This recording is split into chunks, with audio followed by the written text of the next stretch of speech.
Yes. I have the paper to evaluate her, but she has the outline, so I wasn't sure who. Well, then she's doing the refutation and you're doing the paper. Okay.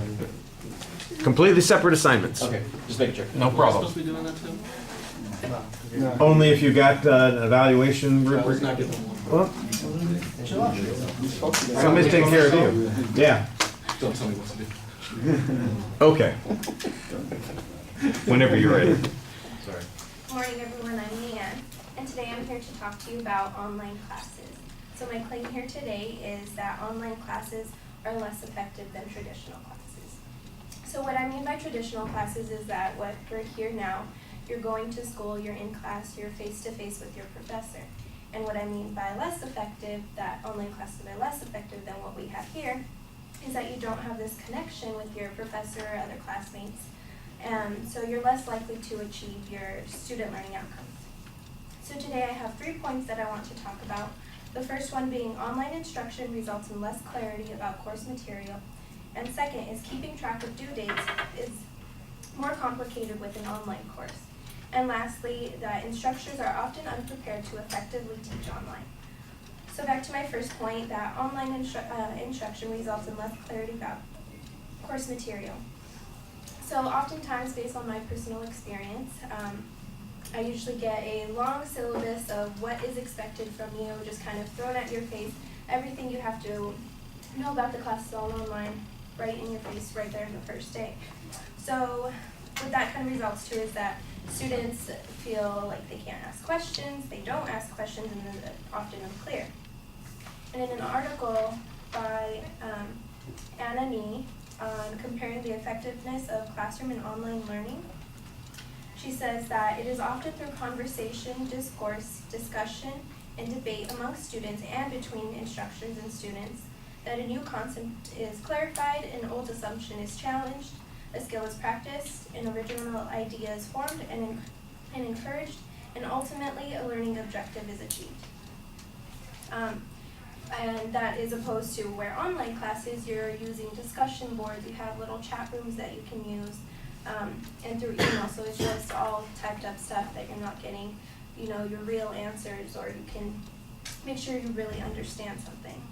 And that leads me to my second point of keeping track of due dates is more complicated with an online course, where you live your day-to-day life and you have to figure out when you have the time to do your online homework. And your schedule can change from 1 week to the next, and you have to figure out when you have the time to complete a week's worth of homework. And sometimes, we procrastinate, can be sometimes in just a matter of a day, and that you have a week's worth to do.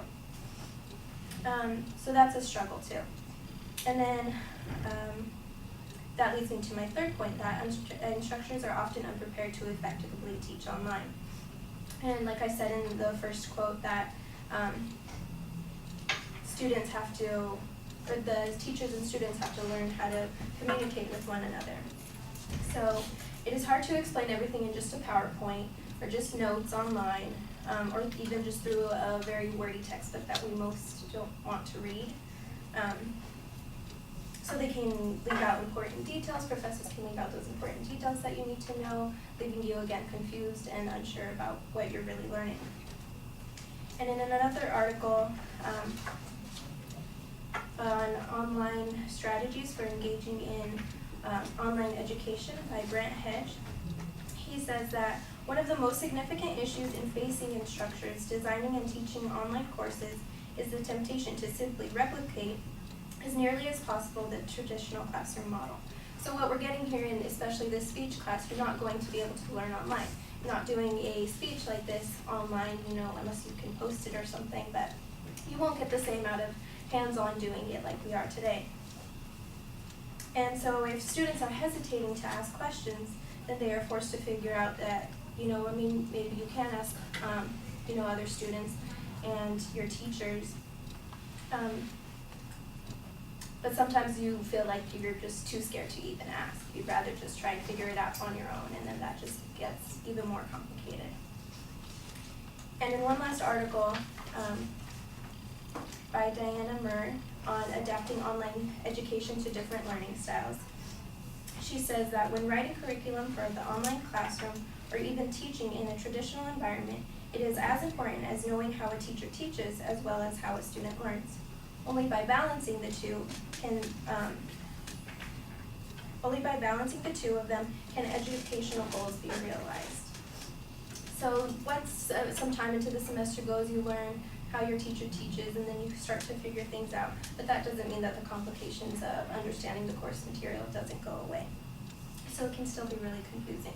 So then again, to conclude, that's what I mean by being less effective, is that you're not going to completely learn every student learning outcome that you're challenged with in an online classroom compared to a traditional classroom. Thank you.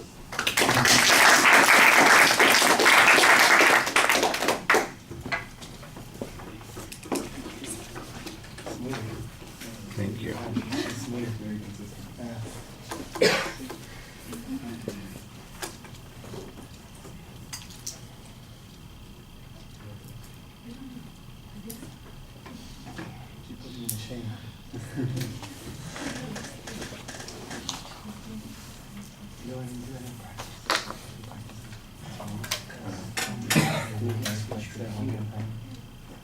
All right, Liann, I'm going to say some really positive things about your presentation. Don't let that go to your head, because there are a couple of problems too. First of all, the proposition's very clearly identified at the beginning of the speech. I thought that was excellent. And you have a good layout preview of what the supporting points are going to be, so we know where you're going in your argument. You also did a pretty nice job signposting those as you went along. Now, I thought that organizationally everything's in pretty good shape. The explanations aren't always as complete. You seem to depend on a lot of assumption and firsthand experience and hypothetical examples to prove your points.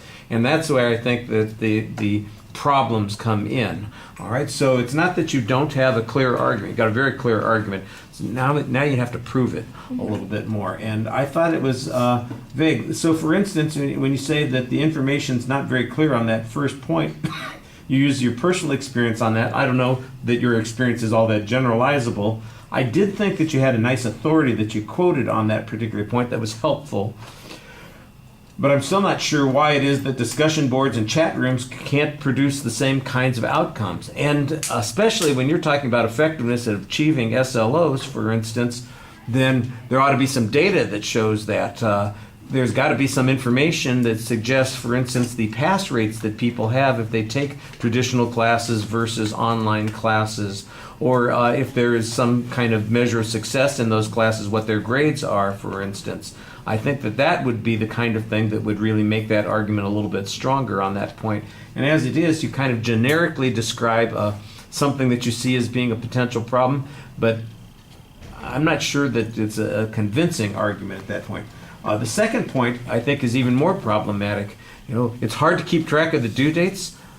I've got to be honest with you, I've never taken an online class, so I don't know exactly from the student's perspective how that works, but I do have an online component to my public speaking class, and it tells students when stuff is due. It gives them a warning and says you only have 3 more days to complete this kind of stuff, and I'm sitting there going, so what is it that's so complicated about this? By the way, my guess is that half of you, and I don't pass out syllabus in class anymore, haven't looked back at the syllabus since that first day that we talked about it, where there's a lot of information about what's coming up and what the deadlines are and when the quizzes are and that sort of thing, and you're just kind of depending upon what's happening in class, which is not a bad thing to do, but when in doubt, you can go to the syllabus. It's right there. It's written down for you. And online, that's where it all is. So why it is hard to do that, I have a hard time understanding that one, and you just kind of take it as a given. So I think you need to have some better proof on that particular point. I did think that you had a couple of other good quotes. Again, one of them seemed a little abstract, that talks about how there might be all these kinds of things that are problematic.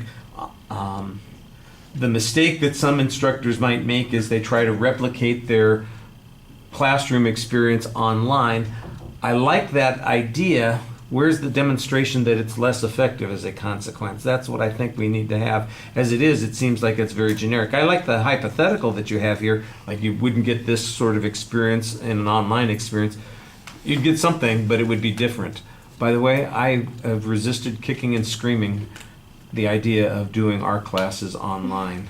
To me, the idea of let's do a public speaking class online, or It defeats the purpose. here's the one that really drives me crazy, because there are schools out there who do this. We're going to teach our interpersonal communications class online, and I'm just going, what the hell?